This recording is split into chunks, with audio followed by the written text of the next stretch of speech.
So you're thinking about becoming a Pilates instructor and starting your Pilates teacher training journey? Well, let me be the first to congratulate you. Pilates teacher training is an incredible, transformative journey, but it can also feel a little bit overwhelming at times. Between studying anatomy, getting those practice hours in, prepping for the test out itself, it's easy to feel overwhelmed, let alone if you're a student, right? If you have a 9 to 5, if you're a parent, or just whatever else you're juggling in your current phase of life. But don't worry, I've been through it. I made it to the other side, better for it. And today I want to share some things I wish I knew before I started this journey. Namely, how to stay organized, how to avoid burnout, and just generally make the best of your Pilates teacher training experience so you can hit the ground running as a new instructor. If you're considering Pilates teacher training, I hope this video can make the process smoother, more efficient, way less stressful than it needs to be, and ultimately fun, because Pilates is wonderful as a movement modality and teaching Pilates is ultimately fun. Hello, lovely people. Welcome back to my channel. If you're new here, my name is Amira. I'm a certified Pilates instructor,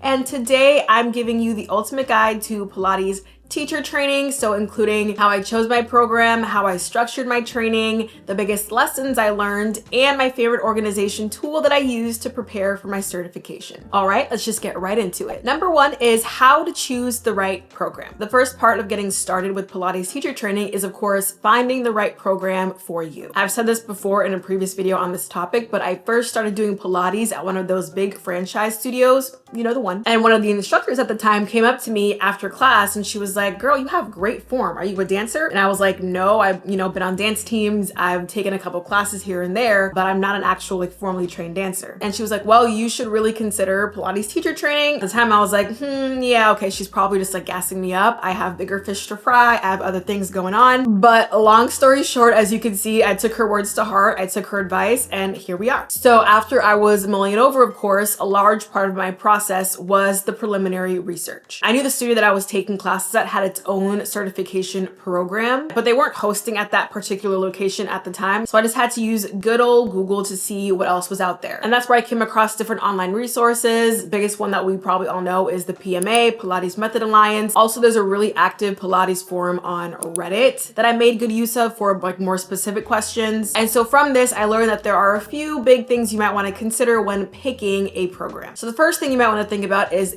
this program accredited or at least widely recognized? Does the program meet industry standards? Will you be able to teach in some of those studios that you're interested if you go after the certification? Now, at the time, I really just used what people were saying on Reddit and how far I was actually willing to travel to pick my program. I looked into a few of those larger, more widely recognized programs and saw that Bassi was actually hosting a certification within the area, the first one they've ever done in my city, and that was really the only one at the time. So I was like, it's fated. So really for me, it just came down to, is this program widely recognized? What can I do with this program? I did really resonate with Bassi's style and teaching method, and ultimately the mileage on my car. Note, I did choose a widely recognized program that is indeed affiliated with the PMA, but just because a program isn't registered with the PMA doesn't mean it isn't an excellent program. In fact, there's a little bit of tea surrounding the PMA in terms of not being the most accessible to everyone, potentially gatekeeping. So you do not necessarily have to choose one that's affiliated with the PMA. They're their own body with their own set of criteria. And I believe programs pay to be in affiliation with the PMA as well. For example, the more I hopped online and started to immerse myself in the community, the more I found that there are,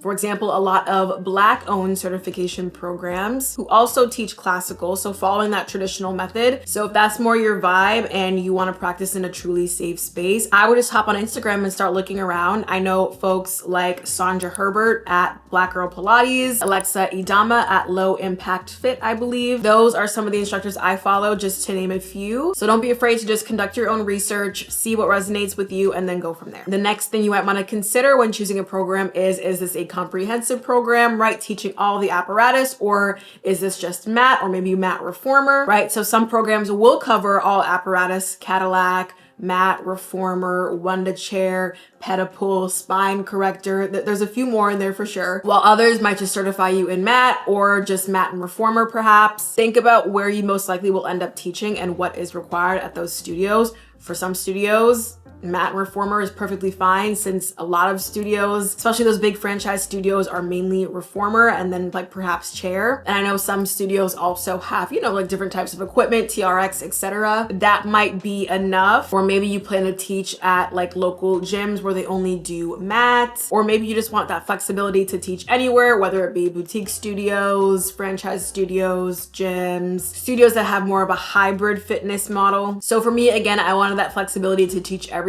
which is why I went with the BASI comprehensive. I really just wanted to learn all of the equipment and receive a well-rounded education. Next thing to think about is the cost and time commitment. Training is not cheap or quick. Many programs require months and months of hours, so plan accordingly. For me, my certification included 4 3-day weekends, so Friday, Saturday, Sunday across 4 months, 1 weekend a month, and then 500 hours after the training modules ended, which were split into 100 observation hours, 200 self-practice hours, and 200 student teaching hours, and then some extra written exams and a paper. And I was starting from scratch, so I had no formal Pilates teaching experience prior to this program. So after that 4-month stretch of the lectures and reviewing the repertoire with the trainer, I took about 9 months after that to get all of my hours, do my paper, do my exams, get situated, and just comfortable enough with the repertoire to feel comfortable testing out. But I had a few ladies in my program who were already experienced or who might have been instructors, so they took less time to complete their certification. Also just depends on how much time you have on your hands. I had other full-time obligations, so I was juggling multiple things at once, which most of us are. Regarding cost, PTT programs are indeed an investment. You're gonna give some coin, okay? I spent somewhere around $5,000, a little bit, probably over $5,000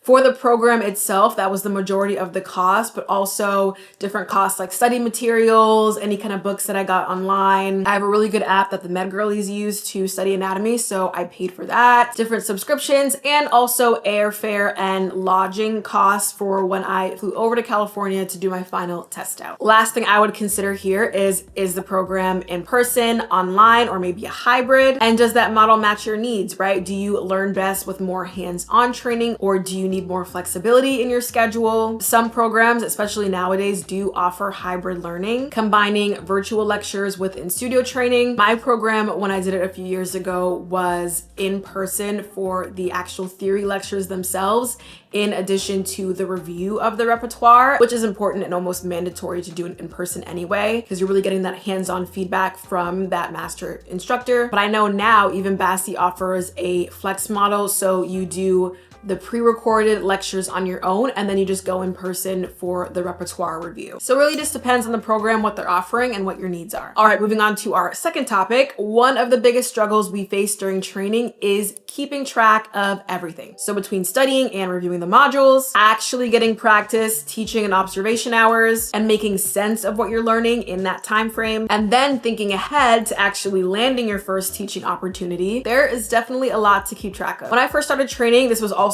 around the time that I started getting used to Notion. All I know by now is my lifeline. That was my go-to in terms of just storing my notes and my logs all in one place. I shared what that looked like in my last PTT video, but at the time I was just figuring out Notion as I went. So very simple layout, but at the time it worked for me. And while that system was useful, I do wish I had the foresight to lay everything out in a way that fully supported me, not just with study guides, but a real roadmap for finding a program and keeping track of that research, training, test out prep, and even setting up myself for success after certification and managing more Pilates related wellness, which is why I created the Train and Thrive Pilates Teacher Training Companion Notion Hub. Lots of words, I know, but this is for the Notion girlies or those who are interested in finally using Notion to make their life a little bit easier and systemize your PTT process. This is the hub I wish I had from the start, especially when I was just first starting out with Notion, as I said. So instead of just a place to just throw all of your practice hours and maybe take a few notes on the modules and lectures here and there, it's a full system that supports you in every stage of the training process. And even once you complete your training, it offers a full suite of 11 templates that includes a structured way to track hours and your study sessions, so you can easily document your your sessions in real time and actively learn when you're reviewing them. You get resources to actually help you get started so you're not blindly Googling everything like I did. And then you can easily compare all of the programs you researched, making it easy to narrow down your top pick. You get a framework for structuring your services and your offerings once it's time to land that first job, so you can feel confident in setting your rates and presenting your values to studios. And we love money over here, so you're also getting a comprehensive finance tracker tailored for Pilates instructors. So that's personal finance tracking, business finance tracking if you're planning on creating a business from this, like I did when I ended up creating a business just to do some teaching at some of those private studios. And we also have class planning and exercise databases, resets and checklists to help you decompress, which is very important. I learned the hard way, a meal planning page, and more. So you can keep yourself fed and healthy and happy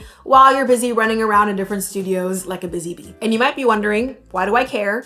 Good point. Instead of figuring out what you should be tracking from scratch, how to actually use Notion, especially if you're new to it, like I was at the time, everything is laid out for you. I already did the work. So all you have to do is plug in the details and focus on your actual training. You don't have to waste time bouncing between different notes and different tools. This hub just brings it all together for you. And it's also flexible enough that you can switch things around if you are a little bit more seasoned with Notion and archive certain pages and databases that don't fit your needs. And to celebrate the release of Train and Thrive, something I've put a lot of effort curating and creating these last few months, I'm offering a special thank you discount for the first 10 people who get the hub. And if you decide to leave a thoughtful review, keep an eye on your inbox. I have something special coming your way. Your honesty and thoughtful feedback really will help me improve the hub and make it a viable resource for future instructors. So if you're thinking about grabbing it, you're starting your program soon, now's the time to check it out. And of course, if you have any questions or concerns either before or after you grab the hub, of course, you can always reach out to me. Find my email on my YouTube homepage. You can find the email in the pack itself. You can find the email on the shop. I will definitely see it and get back to you. All right, moving on to another important aspect of the Pilates teacher training process, which is time management, namely how to make the most of your practice time and balance training to avoid burnout. Pilates training is a big time commitment and burnout can be real. Again, depending on your program, you can be balancing training modules and studying for those written exams, crafting your 10 to 12 page paper like I did, practice teaching and observation hours, all while you have other full-time life obligations, a full-time job, right? Maybe you're in school, maybe you have kiddos, maybe all the above. So these are some of the lessons I learned during my teacher training, and then when I was balancing working part-time with like other life stuff, and then when I moved on to teaching full-time. First is, of course, time blocking your schedule. So carving out that dedicated training and practice time so you don't get overwhelmed. We already know that finding blocks of time while working a 9 to 5, for example, can be super tough. So I recommend planning ahead, looking for that white space in your calendar, maybe early mornings, evenings, weekends. And it doesn't have to be for large swaths of time either, right? Because realistically, we might not have an extended 3 to 4 hours to dedicate to training, but maybe 30 minutes here, an hour there. And you don't always need to go to the studio for this. Of course, if you're doing mat, you can literally do that anywhere. You probably never have to go to the studio to practice except for maybe meeting clients there to teach. But if you're doing the comprehensive and you actually need that equipment, consider maybe doing your practice of the mat repertoire at home or wherever is flexible, and then using your actual studio time for practice on the larger equipment. I use Google Calendar for all things time management. I have 2 videos on my channel about how I plan my week and, more importantly, my ideal week as an instructor, and then how I execute that. So check that out if you want more specifics on how I went about balancing my time as an instructor. Next thing in terms of balancing training without burning out is prioritizing your recovery. Pilates, as we know, is physically demanding, especially when you're sitting in the studio for maybe sometimes 6 to 7 hours, like I did some days when I did have that time. So take care of your body. I've shared on here before, but I live with an autoimmune disorder, and fatigue is one of my biggest issues that I manage. So when I was teaching in particular,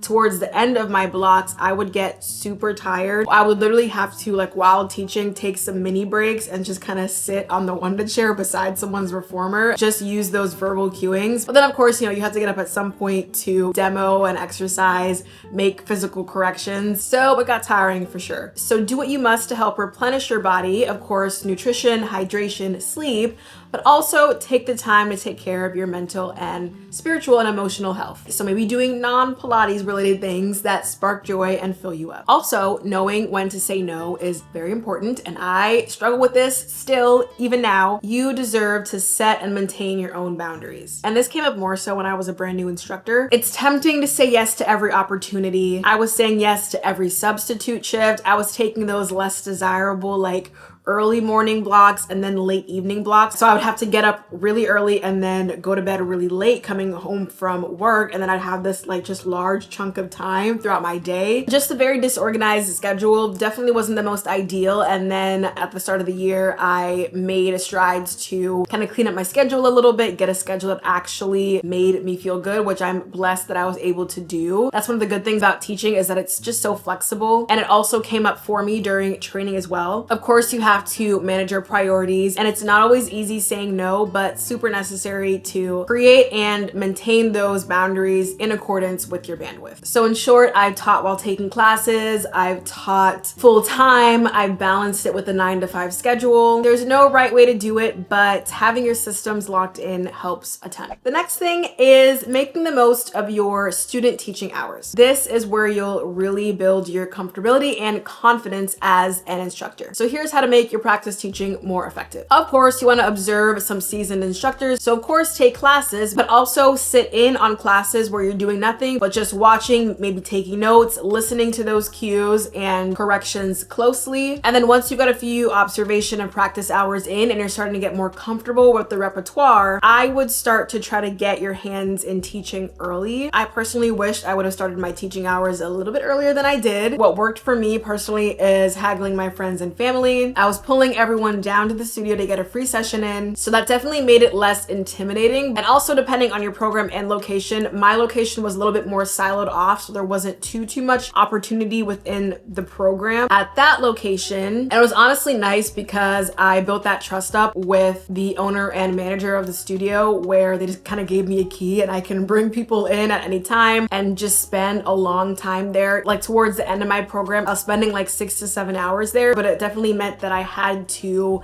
kind of be a little bit more proactive in getting those hours. I also was networking with other studio owners and managers in which they actually had classes going on. I would observe, right? I would sit in, and also got permission to see if there was anyone there who was interested in getting free sessions. Also, depending on your program, many have apprenticeship programs where you can teach under supervision. So I would ask your home studio for sure. And most importantly, what really helped me after each student teaching session is this whole page of just client session notes. So this was the easiest way for me to track what worked, what didn't work, what felt good for them, what maybe I had trouble cueing, what I need to kind of review, and ultimately how we plan to progress together. The next thing is finding your first teacher training opportunity, because once you're certified, what comes next, right? We're getting to the money, we're getting our first teaching job. For landing your first teaching job, just know the vibes are kind of different depending on if it's a more well-known, larger franchise studio versus a boutique studio versus like an independent, freelance, private teaching kind of thing. I pretty much enjoyed teaching at franchise studios because, especially as a new instructor, right, it's more structured. If they have a block open where no one's teaching at the time, they will indeed give it to you as long as your demo went well and you seem like a good fit. It's easy to pick up extra hours if indeed someone needs to sub. It's a more structured environment, so you learn very, very quickly, especially because there does tend to be a larger class size at those studios, so you really have to learn to keep your eyes and ears everywhere. And that definitely has its pros and cons, but that's not for this video. And then you have your boutique and private studios, which I really enjoyed because you do get that flexibility, particularly within your classes. Typically the class sizes tend to be smaller. You really just have to focus on teaching like Pilates rather than kind of a fitness hybrid like some of the other larger studios. But some of those studios might require a little bit more experience experience, and depending on the location and the time of year, they might not have as steady of a stream of business as those larger franchise studios do. And then of course you have your independent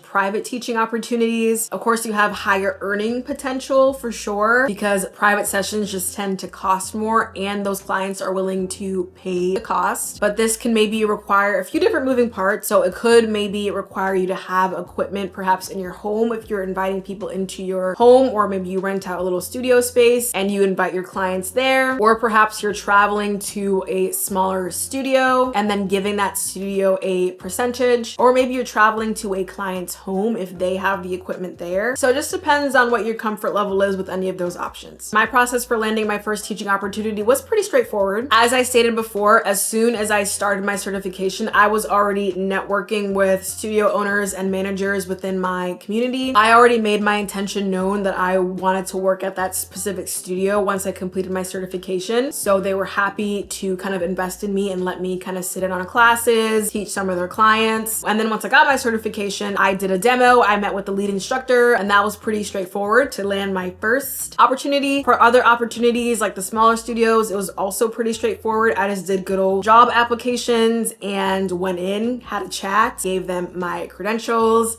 I applied for liability insurance, and that was it. So final thoughts, the best advice I have to give is choose a program that fits your lifestyle and your goals. Stay organized from day one. This one is important. Pace yourself and take care of yourself to avoid burnout. Prioritize that recovery and embrace the learning curve. If you have no prior Pilates teaching experience like I did, you probably will not feel 100% confident at first, and that is totally okay. You don't need to have any Pilates teaching experience for most of these programs going in. They teach you everything you need to know. You have time. They're good people. My cohort, my trainers were wonderful. I had a blast. And the more experience you get under your belt, the more you'll be able to develop your teaching style more and then just easily flow with your classes. So let me know in the comments, are you currently in training? Are you thinking about getting started? And I really want to know what's been your biggest challenge so far. For me, it was definitely staying organized and then finding my flow, particularly when teaching. I also want to offer more of my thoughts on this whole process. So I'm going to be doing a series sharing more details about getting started with your Pilates teacher training journey and then making that transition into becoming an instructor. If that video is live, it will show up here next. If not, go ahead and turn your notification bell on so you can get notified when it drops. In the meantime, grab my Pilates instructor Notion Hub and let me know what you think. As always, thank you so much for watching. I will see you very soon, and don't forget to stay mindful. Bye.